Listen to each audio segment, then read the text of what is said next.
Channel Arshad Khan आस्ती के मुअज़्ज़ज़ नाज़रीन को अस्सलामु अलैकुम।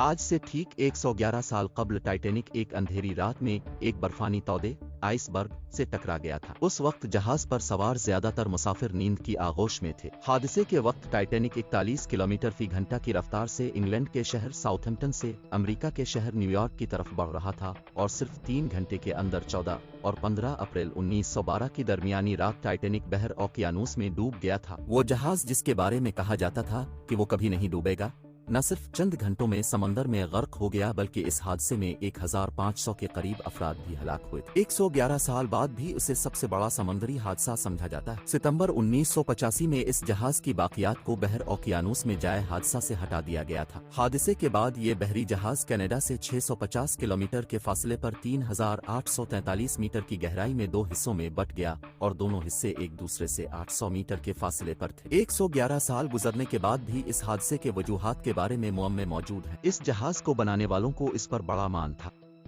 उनको यकीन था कि ये कभी डूब ही नहीं सकेगा। इसकी वजह इसके अपने दौर का टेक्नोलॉजी शाहूकार होना था। Federal university of Rio de Janeiro के शोबा बहरिया और ओशन इंजीनियरिंग के प्रोफेसर और इंजीनियर अलेक्जेंडर डी पिन्हो अल्हो कहते हैं कि इंजीनियरिंग के लिहाज से ये डिजाइन की बुनियाद पर तैयार करदा पहला जहाज था। कई वाटर टाइट कंपार्टमेंट्स बनाए गए थे, यानी जहाज का एक कमरा पानी से भर जाए तो दूसरे कमरे को गर्क नहीं कर सकता था। वो बताते हैं कि इस जहाज की तैयारी के दौरान कुछ मुश्किलात पेश आई थीं, जैसा कि जहाज की ऊंचाई कितनी रखी जाए ताकि बिजली की तारें और पानी के पाइप ठीक से काम कर सकें। इस पर बहुत सोच विचार की गई। प्रोफेसर अल्हो के मुताबिक इस पर गौर करने के बाद इस वक्त के इंजीनियर्स ने जहाज की ऊंचाई का तयन किया, यहाँ तक कि सैलाब की सूरत में उन्होंने अंदाजा लगाया कि पानी छत की ऊंचाई तक नहीं पहुंचेगा। उन्होंने छत पर महफूज कंपार्टमेंट भी बनाए थे।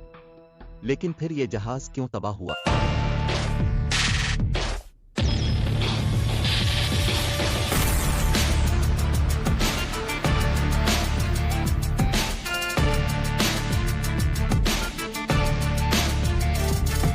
असल में तब किसी ने बर्फ के तौदे से जबरदस्त टकराव का सोचा भी ना होगा। प्रोफेसर अल्हो का कहना था कि तसादुम इतना जोरदार था कि जहाज की मैन बॉडी में जहाज की निस्फ लंबाई तक सुराख हो गया था। ऐसी हालत में पानी डेक तक पहुंच गया था। जहाज पानी से भरने लगा था। ऐसी सूरत हाल में रेस्क्यू मुमकिन नहीं होता। अब पानी को निकालने के लिए जहाज में मौजूद तमाम पंप्स चालू कर सकते हैं। अब सब कुछ आजमा सकते हैं, लेकिन जिस रफ्तार से पानी अंदर आ रहा होता है इसी रफ्तार से इसे वापस बाहर नहीं फेंक सकते। जहाज साजी और नेविगेटर सिविल इंजीनियर थ्योरी बताते हैं कि टाइटैनिक की इस तरह तशहीर की गई थी कि वो डूब नहीं सकता था। इसकी वजह ये थी कि बहुत से सेलर्स बनाए गए थे जो वाटर टाइट वॉल्स से बने थे और उनमें पानी दाखिल नहीं हो सकता था। जहाज में पानी दाखिल होने की सूरत में भी पानी इस सेलर्स और कंपार्टमेंट्स में दाखिल नहीं हो सकता था, लेकिन बर्फानी तौदे के साथ टकराने से जहाज को अच्छा खासा नुकसान पहुंचा था और वाटर टाइट कंपार्टमेंट्स की बहुत सी दीवारें तबाह हो गईं थीं। फ्लोमिनेंस फेडरल यूनिवर्सिटी के प्रोफेसर और ट्रांसपोर्ट इंजीनियर ऑरियलो सोरास मर्ता के मुताबिक टाइटैनिक का वाटर टाइट कंपार्टमेंट बंद करने का निजाम भी ठीक से काम नहीं कर रहा था। इस वक्त जहाज बनाने के लिए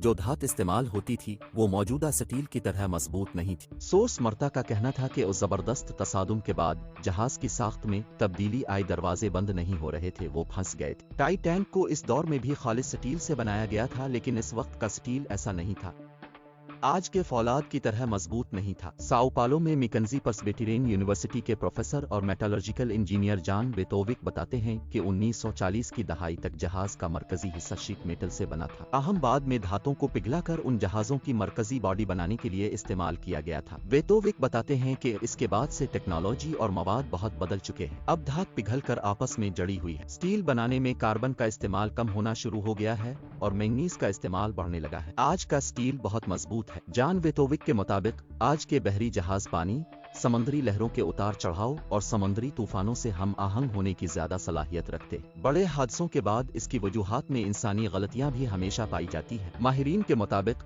आइसबर्ग से भरे खतों से गुजरने में मुश्किलात के बावजूद उस पर सफर को तेजी से मुकम्मल करने का शदीद दबाव था। दरअसल ये दबाव ब्लू बैंड के हुसूल के लिए था। 1839 में शुरू होने वाला ये एजाज बहर ओकियानूस को उबूर करने वाले तेज तरीन जहाज को दिया जाता था। टाइटैनिक को इस एजाज का सबसे मजबूत दावेदार समझा जाता था। प्रोफेसर अलहो कहते हैं कि इस जमाने के मुताबिक टाइटैनिक बनाने के लिए बेहतरीन इंजीनियरिंग और टेक्नोलॉजी का इस्तेमाल किया जाता था। उस वक्त दुनिया की बड़ी कंपनियों के दरमियान जहाज बनाने का मुकाबला था। इस वक्त इंग्लैंड और जर्मनी के दरमियान मुकाबला था कि सबसे बड़े और तेज तरीन जहाज बनाए। सबसे बड़े और तेज तरीन जहाज को सरकारी तौर पर ब्लू बैंड मिल गया। इस कारनामे को हासिल करने के लिए किसी भी जहाज के लिए पहला सफर सबसे अहम समझा जाता था। अलहो के मुताबिक पहले सफर के दौरान जहाज की हालत सबसे बेहतर होती है।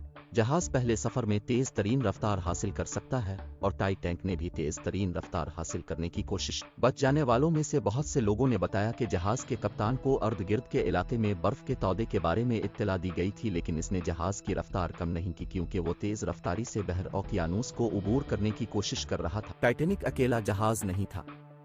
इस जहाज को चलाने वाली company white star line company ने बेलफास्ट शहर के हारलैंड और वुल्फ शिपयार्ड को 20वीं सदी के अवाइल में 3 जहाज बनाने का हुक्म दिया था। तवक्को की जा रही थी कि आलमी मयार के बनाए गए डिजाइन के तीनों जहाज दुनिया के सबसे बड़े, महफूज और सहूलियात से आरास्ता होंगे। इंजीनियर स्टम्प ने कहा कि इन मंसूबों की इस वक्त खूब तशहीर भी हुई थी। सना 1908 और 1915 के दरमियान बनाए गए इन जहाजों को ओलंपिक क्लास जहाज कहा जाता था। पहले 2 बहरी जहाजों 1908 में ओलंपिक और 1909 में टाइटैनिक की तैयारी शुरू हुई थी। तीसरे जहाज दी जागेंटुक की तैयारी 1911 में शुरू हुई, ताहम तीनों जहाज किसी न किसी हादसे का शिकार हुए थे। ओलंपिक जहाज जून 1911 में बहरी सफर के लिए समंदर में उतारा गया और इसी साल ये एक जंगी जहाज से टकरा गया, ताहम मुरम्मत के बाद इसकी सर्विस दोबारा शुरू हो गई। पहली आलमी जंग के दौरान बरतानवी बहरिया ने इसे फौजियों को एक जगह से दूसरी जगह पहुंचाने के लिए इस्तेमाल किया। 1918 में ये एक जर्मन आबदोज से टकरा गया। मुरम्मत के बाद 1920 से इसका दोबारा इस्तेमाल शुरू हुआ। पुराना और काबिल एतमाद समझा जाने वाला ये जहाज 1935 तक इस्तेमाल होता रहा। टाइटैनिक ने अपना पहला सफर 10 अप्रैल 1912 को शुरू किया। ये इंग्लैंड के शहर साउथहैम्पटन की बंदरगाह के बाहर एक और जहाज से टकराने से बाल बचा। ये 14 अप्रैल को एक तारीखी हादसे का शिकार हो गया।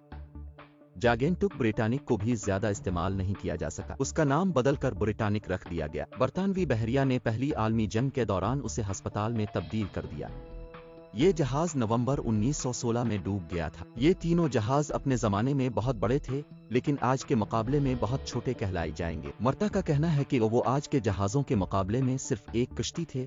टाइटैनिक की लंबाई 269 मीटर थी। अमले और मुसाफिरों समेत तकरीबन 3300 अफराद को ठहराने की सहूलत थी। आज का सबसे बड़ा मुसाफिर बरदार जहाज वंडर ऑफ दी सी है, जिसकी लंबाई 362 मीटर है और इस जहाज पर अमले के 2300 अरकान के साथ 7000 मुसाफिर सफर कर सकते। टाइटैनिक हादसे में 1500 के करीब अफराद हलाक हुए, जिसके बाद समुद्री जहाजों के हिफाजती निजाम को बेहतर बनाने की कोशिशें शुरू कर दी गईं। इस हादसे के बाद समुद्री जहाजों की हिफाजत के लिए रेडार जैसे आलात की तैयारी शुरू कर दी गई। प्रोफेसर अलहो बताते हैं कि रेडार का इस्तेमाल दूसरी आलमी जंग के बाद ही शुरू हुआ था। इससे पहले सब कुछ का इन्हिसार सामने के मंजर पर था। एक मल्लाह को ऊंचाई पर बिठाया जाता था, जहां से वो सामने मौजूद आइसबर्ग वगैरह के बारे में अलर्ट करता था। ये तरीका इस वक्त महफूज नहीं होता था जब जहाज तेज रफ्तारी से चल रहा हो। टाइटैनिक हादसे के बाद बहरी जहाजों में हिफाजती इंतजामात पर जोर दिया गया। टाइटैनिक के हादसे में बहुत से लोग इसलिए मारे गए कि उनके लिए लाइफ बोट्स नहीं थीं। प्रोफेसर अलहो बताते हैं कि यह जहाज कभी नहीं डूब सकता।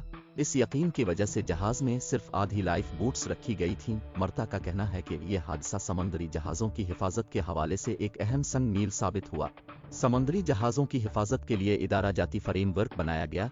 तामीर के दौरान हिफाजती पैरामीटर्स का ख्याल रखा गया। इसे मुसलसल बेहतर बनाने के मंसूबे पर काम किया गया। आज के दौर में रेडार और सोनार बर्फ के तौदों का बहुत पहले का पता लगाते। आज समंदर की नक्शा साजी या नेविगेशनल चार्ट सब सफर के दौरान बहुत ज्यादा जदीद है। अगर इस वीडियो ने आपकी मालूमात में इजाफा किया हो तो चैनल अरशद खान आस्तिक को जरूर सब्सक्राइब कीजिए, बेल का आइकन प्रेस कीजिए, लाइक, शेयर और कमेंट भी जरूर दीजिए।